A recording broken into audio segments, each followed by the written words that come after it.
Selamat malam saudara dan saudariku yang dikasihi Tuhan. Kompromi menjadi suatu keniscayaan dalam membangun relasi dengan sesama.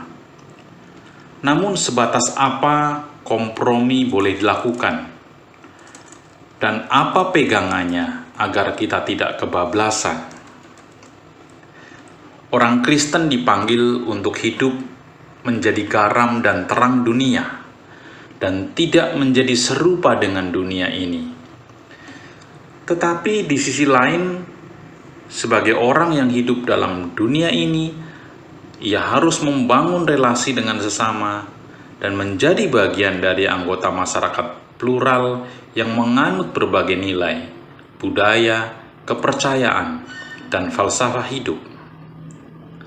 Malam hari ini, Selasa 20 September 2022, kita akan kembali merenungkan sebagian sabda Tuhan dan belajar dari para pendahulu kita, agar kita dapat melakukan kompromi dengan benar dan di dalam kebenaran. Maka marilah kita memohon hikmat dan pertolongan Tuhan dengan berdoa. Ya Tuhan, kiranya Roh-Mu yang kudus menerangi hati, jiwa, dan pikiran kami, agar kami memahami firman-Mu, dan agar kami hidup seturut dengan kehendak-Mu. Amin. Pembacaan Alkitab 1 Korintus pasal 9 ayat 19 sampai ayat yang ke-20. Demikian kesaksian firman. Sungguh pun aku bebas terhadap semua orang. Aku menjadikan diriku hamba dari semua orang, supaya aku boleh memenangkan sebanyak mungkin orang. Demikianlah bagi orang Yahudi, aku menjadi seperti orang Yahudi, supaya aku memenangkan orang-orang Yahudi. Bagi orang-orang yang hidup di bawah hukum Taurat, aku menjadi seperti orang yang hidup di bawah hukum Taurat, sekalipun aku sendiri tidak hidup di bawah hukum Taurat, supaya aku memenangkan mereka yang hidup di bawah hukum Taurat. Demikianlah sabda Tuhan. Yang berbahagia adalah mereka yang mendengar serta melakukannya.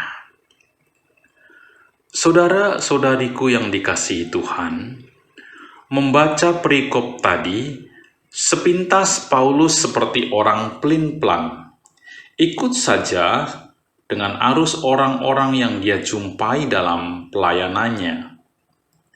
Namun sebenarnya dia tidak demikian. Dalam pelayanannya, kadang-kadang Paulus memang mengambil sikap untuk rela mengalah atau menerima keadaan, namun dia tidak pernah mau menurunkan standar keimanannya. Misalnya, ketika berada di tengah-tengah lingkungan yang tunduk pada hukum Taurat, Paulus juga hidup seperti orang yang tunduk pada hukum Taurat. Misalnya tidak makan makanan atau minum minuman yang diharamkan oleh hukum Taurat.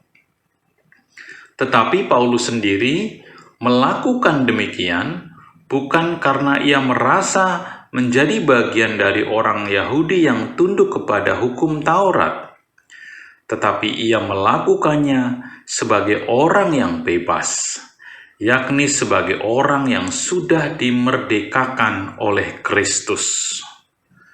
Karenanya, bagi Paulus, bukan soal makanannya yang menjadi perhatian. Silahkan makan, bagi yang berpendapat boleh makan. Silahkan pantang, bagi mereka yang menganggap pantang.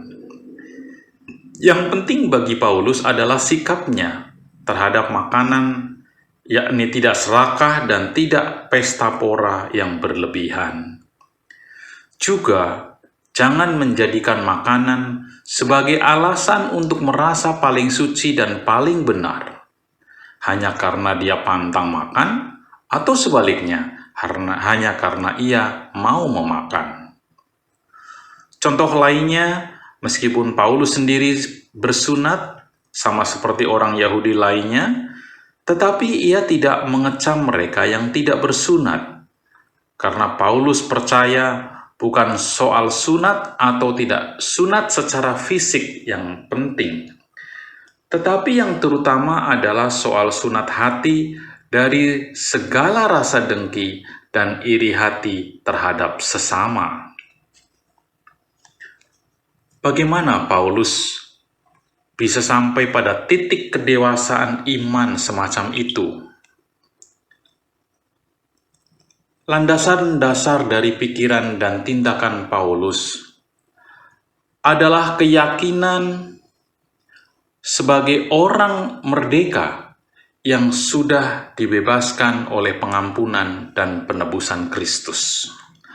Hanya orang yang merdeka saja yang bisa bertindak dengan kebebasan, bukan dengan keterpaksaan, bukan dengan takut pada peraturan. Disitulah Paulus bisa dengan bebas bersikap kompromistis dalam membangun relasinya dengan orang-orang Yahudi dan para pengikut Taurat dan menghargai tradisi sunat lahiriah mereka. Paulus sendiri sunat, tetapi tidak bermegah pada sunatnya.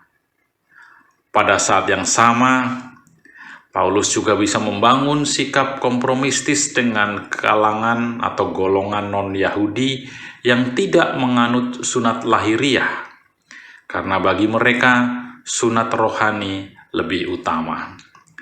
Jadi sebagai orang merdeka, atau tepatnya sebagai orang yang sudah dimerdekakan Tuhan, Paulus bertindak lebih bebas dalam menghayati makna spiritual sunat ketimbang ritual sunatnya.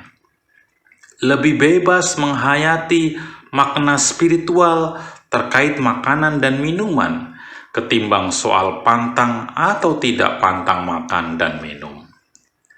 Kesimpulannya, sebagai orang yang beriman yang dimerdekakan Kristus, maka pola pelayanan dan pola relasi yang perlu dibangun dengan sesama juga mestinya didasari oleh spiritualitas yang memerdekakan, mengutamakan makna batiniah. Jangan terlalu kolot soal-soal hal lahiriah, apalagi terpaku pada hal remeh-temeh. Prinsip keimanan yang dijaga.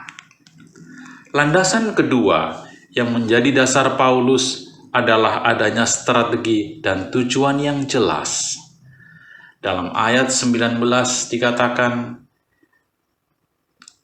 tujuannya menjadikan diriku hamba bagi semua orang, supaya aku boleh memenangkan sebanyak mungkin orang.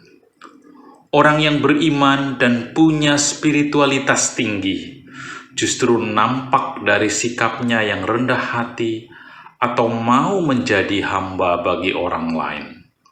Dan melalui kerendahan hati pula, ia memenangkan hati orang banyak yang dilayaninya. Pemimpin yang mau melayani pasti akan dihargai. Orang menghormatinya, bukan takut terhadapnya.